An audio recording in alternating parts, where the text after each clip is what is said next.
The bridge had carried fuel, shells, and soldiers south for months. Russia called it hardened. Russia called it protected. Russia called it immune. Russia was wrong. Pre-registered coordinates. Weeks of drone surveillance. One moving target, one fixed choke point, one window of exactly 41 seconds. This wasn't an ambush. This was a planned execution, carried out with the patience of surgeons and the precision of mathematicians. By the time Russian Logistics Command realized what had happened, the ammunition train was already gone, detonating in a chain reaction that lit the southern sky for hours and sent shockwaves registering on seismographs 60 kilometers away. I'm your host at Conflict East, where we analyze the battles that change wars. Today, we're breaking down one of the most precisely executed supply interdiction strikes of the entire conflict. A mission that didn't just destroy ammunition. It destroyed Russia's ability to sustain an entire front sector for weeks. Here's what most analysts missed. Ukraine never wanted the bridge. Every analyst, every armchair general, every Russian logistics officer watching from Simferopol assumed Ukraine wanted the structure. Take out the spans, close the corridor, force a reroute. That's the obvious play. Ukraine wasn't playing the obvious game. Ukraine was hunting the cargo. And they waited, with extraordinary discipline, until the moment the cargo sat directly above the deepest water, over the longest unsupported span, at the precise second when a chain detonation would do something the bridge's destruction alone could not. Send every shell, every rocket, every glide bomb kit into the sea instead of a Russian artillery battery. Because a bridge can be repaired in weeks. 2,000 tons of irreplaceable precision munitions cannot be recovered from 20 meters of water. The southern front had been bleeding Ukraine dry. Russian forces, supplied through this exact corridor, were sustaining a tempo of fire that Ukrainian positions could not indefinitely absorb. Analysts tracking shell expenditure rates against delivery intervals identified the rail line as the load-bearing artery of the entire Russian southern offensive. Cut it for long enough, and the guns go quiet, not from losses, from starvation. Which weapon was deadlier in this operation? The precision strike system that initiated the chain detonation, the reconnaissance drones that tracked the pattern for weeks, or the intelligence cell that identified the exact car placement? Comment below with A, B, or C. The answer shapes everything that follows. To understand how Ukraine built this operation, you have to start with a problem that had no obvious solution. The bridge had been reinforced after a previous strike attempt.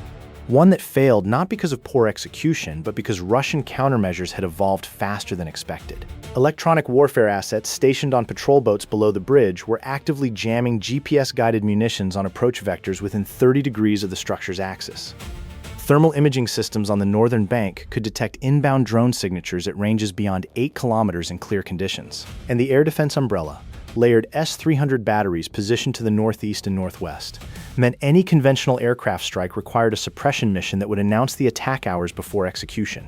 Russia had invested heavily in making this corridor feel untouchable, and for a period, it was. Ukrainian military intelligence, the HUR, didn't try to defeat those defenses head-on. Instead, they spent weeks doing something far more valuable than planning an attack. They studied behavior. Every train that crossed the bridge followed a schedule, not a published one.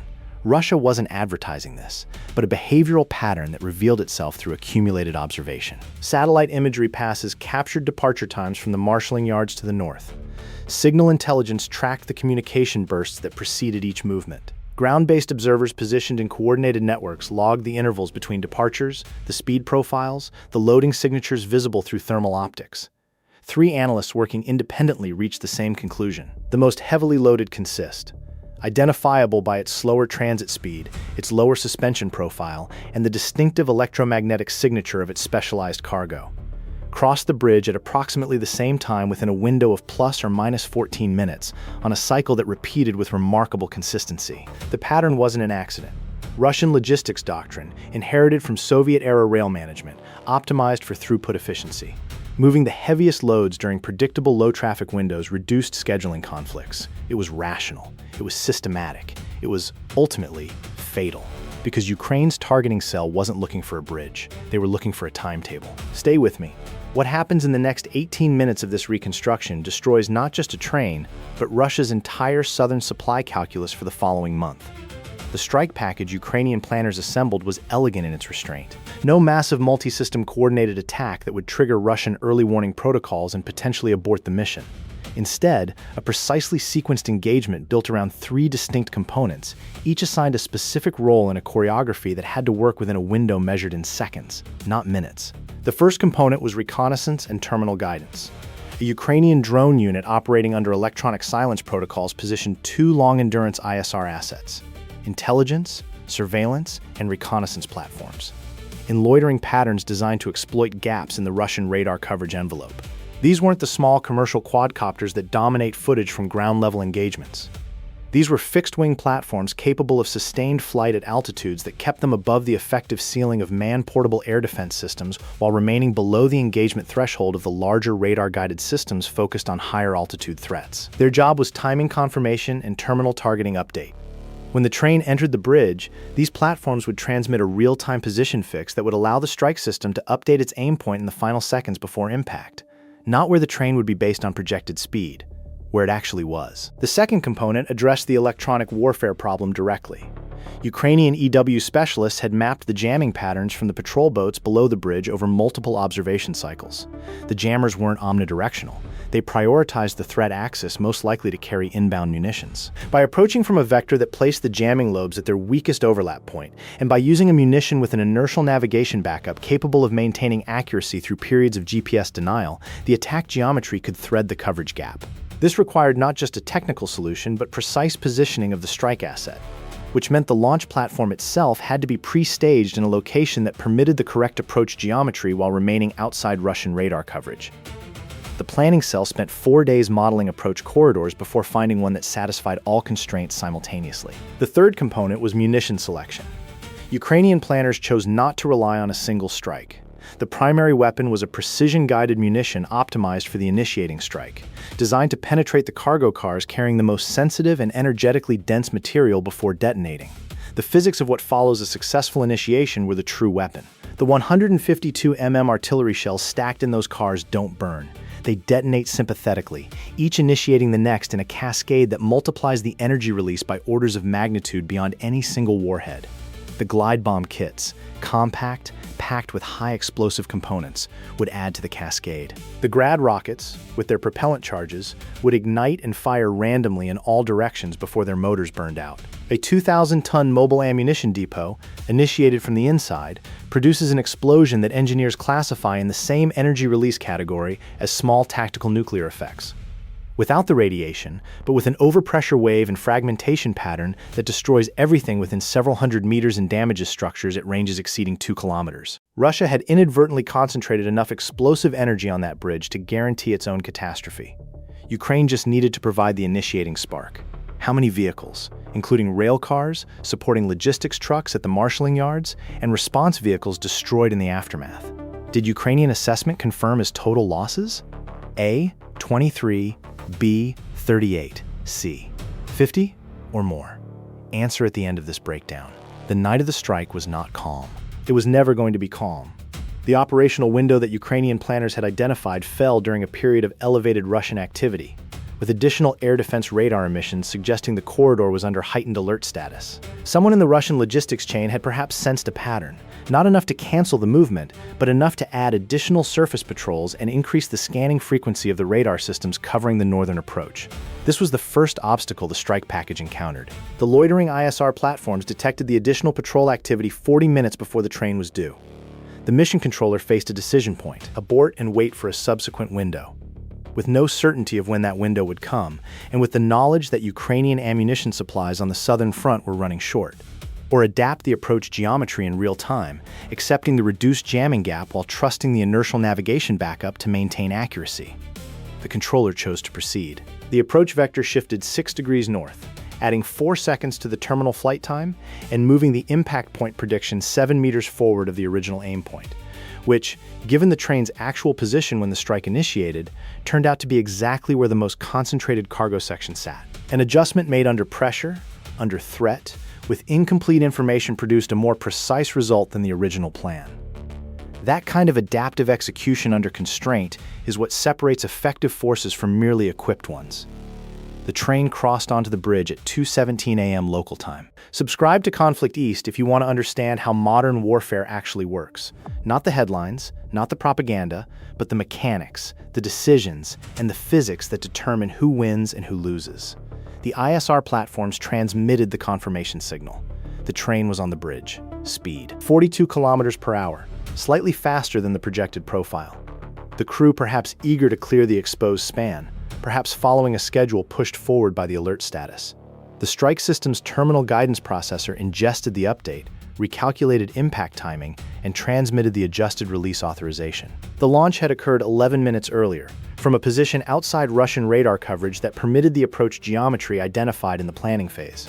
The munition was already in its terminal phase, descending through 700 meters of night sky, its guidance system navigating the seams in the jamming coverage, its inertial navigation unit maintaining the solution through the brief period of GPS degradation as the patrol boat system swept across its approach sector. At 2:18 a.m. and 41 seconds, the initiating warhead struck the fourth cargo car from the southern end of the consist.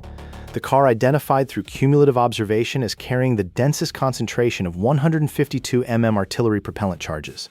What happened next lasted 9 seconds of initiation and 40 minutes of consequences. The propellant charges did not simply burn. At the temperature and pressure gradient created by the initiating warhead, they detonated as a unit. A single energy release that blew the car apart in every direction simultaneously. The adjacent cars, carrying the artillery shells themselves, received that energy at sufficient velocity to initiate their own sympathetic detonation. This cascade propagated forward and backward along the consist in under a second, a chain reaction traveling at the speed of the detonation front, each car amplifying the total energy release. The Grad rocket carriers, 4 cars toward the northern end of the consist, initiated differently. The motors of the rockets ignited rather than detonating immediately, which created a secondary effect that Russian observers would later describe as hundreds of lights going in every direction simultaneously as propelled warheads scattered across the water, the shore, and the bridge structure itself, each carrying its own warhead to a random terminus. The glide bomb kits, precision-guided munitions Russia had been moving south to extend the range of its aircraft strike capability, added their own explosive contribution to the cascade. Not the largest component by mass, but the most relevant to Ukrainian strategic calculations. Those kits represented months of production capacity, imported components, and technical assembly that Russia could not rapidly replace. The bridge survived the initial detonation structurally, which, paradoxically, made the outcome worse for Russia, not better. If the spans had collapsed, the debris would have contained some portion of the material in the water below. Instead, the detonation occurred on intact spans with clear sightlines in all directions, and the blast wave propagated without obstruction. The patrol boats below, the same boats that had been providing electronic warfare coverage, were hit by the overpressure wave and fragmentation from the cargo cars. Multiple boats sank. The crews were killed or wounded. The electronic warfare asset that had been Russia's primary defense against exactly this type of strike was neutralized by the munitions it had been positioned to protect. Russian response was immediate and, in many ways, precisely as Ukrainian planners had anticipated. Air defense systems activated across the sector, scanning for additional inbound munitions that weren't coming. The strike had been a single-sequence event, not a multi-wave attack. Rescue and recovery units from the nearest garrison moved toward the bridge, their vehicles now trackable by the ISR platforms still loitering overhead. These vehicles became secondary intelligence collection opportunities that Ukrainian analysts used to refine their understanding of Russian response protocols and unit positioning. Russian emergency frequencies lit up with transmissions that intercept teams captured in real time. The communications revealed several things simultaneously. First, the Russian Logistics Command had no prepared contingency for this scenario. The loss of a bridge had protocols. The loss of an ammunition train on a bridge did not. Officers at multiple levels were requesting guidance that no one was positioned to provide because the scenario was outside the planning envelope. The resulting confusion added hours to the response and delayed accurate damage assessment. Second, the initial Russian estimate of the material lost was significantly lower than the actual total. In the first hours, commanders were reporting the loss of one ammunition train as a significant setback, but not a catastrophic one. It took 48 hours of cross-referencing manifests, counting surviving inventory at destination depots and correlating with field unit ammunition reports for Russian logistics headquarters to understand what had actually been destroyed. The full accounting, reconstructed by Ukrainian intelligence through intercepted administrative traffic over the following 2 weeks, revealed a figure that caused visible disruption in Russian operational planning. The train had been carrying not one standard load but an emergency consolidated shipment. 3 separate consignments combined into a single movement to reduce the total number of bridge crossings during a period of elevated threat awareness. The very security measure intended to reduce exposure had tripled the density of the cargo. If you believe tactics win wars, not just equipment, not just numbers, but the quality of thinking at every level from strategic planning to real-time adjustment, type Conflict East in the comments. The battery of 152 howitzers waiting at the southern terminus of the rail line went quiet within 72 hours. Not because they were destroyed, they were intact, dug into firing positions. They simply had nothing to fire. The emergency resupply that Russian battery commanders had been assured was inbound never arrived. Their existing stockpile, already below optimal levels before the strike, was now their entire remaining allocation. They shifted to rationed fire, a dramatic reduction in sortie rates that Ukrainian forward observers recorded and reported with the careful neutrality of professionals documenting a measurable battlefield change. This mattered beyond the immediate sector. Russian artillery doctrine during this phase of the conflict relied on concentrated fire superiority to suppress Ukrainian defensive positions before infantry assault attempts. A battery on rationed fire cannot suppress. An assault that proceeds without suppression walks into unengaged Ukrainian defensive positions. The assault failure rate for Russian units in the affected sector increased substantially in the weeks following the strike. Not because Ukrainian defenses had been reinforced, but because the fire preparation that made those assaults viable had evaporated. What would NATO logistics planning have done differently to protect a supply corridor under this level of surveillance? Comment your analysis. The doctrine questions raised by this strike go well beyond this specific conflict. The bridge itself required inspection and temporary closure for structural assessment. Even though it had survived the main detonation, the secondary effects of hundreds of warheads impacting at random had damaged bearing surfaces and produced cracks in 2 support pylons that required engineering evaluation before heavy rail traffic could resume. The closure added to the delay in reconstituting the supply flow through the corridor. Total Russian capability to sustain Southern Front operations through this artery was degraded for a period that Ukrainian assessments estimated at between 3 and 6 weeks. Long enough to affect 2 full Russian operational planning cycles, long enough for Ukrainian logistics specialists to partially regenerate their own stockpile positions, and long enough for the frontline effects to be measurable. In the reduced intensity of Russian ground operations in the affected sector, the secondary effects extended further. Russian logistics planners, now aware that behavioral patterns could be identified and exploited, began modifying scheduling in ways that reduced their own efficiency. Irregular departure times meant reduced throughput. Randomized routing added transit distance.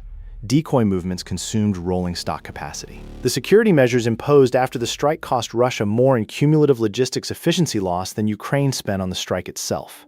A ratio that represents precisely the kind of asymmetric leverage that defines successful supply interdiction doctrine.